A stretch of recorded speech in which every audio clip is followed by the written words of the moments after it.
Zoé, votre capsule, une exhortation hebdomadaire pour une vie abondante en Christ. Zoé, une vie abondante en Christ. Bonjour la famille, c'est encore une joie pour nous de vous retrouver. C'est Joël et Emmanuel de Family First. Que la grâce et la paix de Dieu soient avec vous. C'est un grand plaisir de vous retrouver dans votre capsule Zoé pour une vie abondante en Christ. Amen. Alors, cette semaine, on va commencer une nouvelle série. C'est pas un thème. On va répondre sur quelques-unes des questions que nous avons reçues au cours de ces dernières semaines. Nous avons fini, bien sûr, notre thème sur le mariage et une alliance. Alors, la première question que nous allons aborder, c'est pour nos célibataires et on espère qu'avec cette capsule, ça va pouvoir vous aider. Alors, on va répondre à la première question que nous recevons pas mal avec les célibataires. Comment faire pour choisir le bon conjoint ou la bonne conjointe?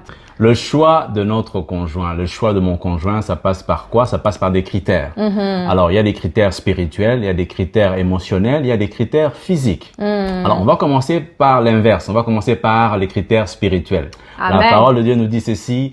Celui qui trouve une femme trouve le bonheur. C'est une grâce qu'il obtient de l'Éternel. C'est dans Proverbe 18, 22.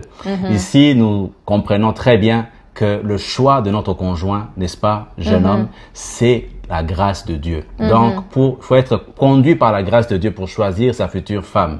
Parce qu'on ne peut pas choisir sa femme juste par le regard, parce qu'elle est très belle, parce qu'elle attire le regard, ou parce qu'elle est d'une bonne famille. C'est vraiment un choix qui est conduit par le Seigneur à travers ta relation avec Dieu, à travers la prière, à travers la lecture de la Bible, et qui va te guider vers ce choix-là. Donc, c'est très important de pouvoir réellement questionner Dieu par rapport à son choix. C'est la première des choses à faire. Amen. Et la parole de Dieu nous le dit si bien dans 2 Corinthiens 6, 14, qui nous dit qu'un chrétien ne peut s'associer avec un incroyant et vivre en harmonie avec lui. Donc, ça veut dire que c'est très important d'avoir justement quelqu'un qui craint déjà l'Éternel, être de la même famille de Dieu.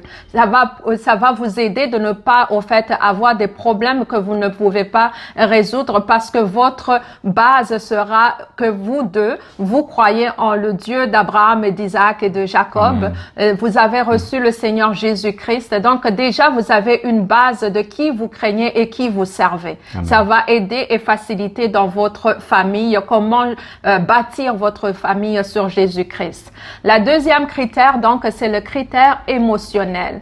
Pourquoi on parle de émotion? C'est parce que on est en train d'apprendre justement depuis les dernières semaines comment il y a beaucoup de problèmes qui se font dans la famille parce que nous venons avec nos bagages. Nous venons avec nos blessures dans l'âme. C'est très important que nous soyons des personnes qui avons eu le temps de se préparer, d'être délivrés de nos blessures, si c'est possible, de pouvoir être émotionnellement stable. Parce que la parole de Dieu nous dit, bien sûr, tu peux tomber amoureux et amoureuse par les sentiments, mais il y a une phase que vous allez traverser où ces émotions n'est pas nécessairement là. Ces picotements, comme on dit, aux premières années du mariage ne sont pas là, mais vous êtes quelqu'un qui ne va pas prendre des décisions rapides parce qu'il y a des problèmes que vous allez partir.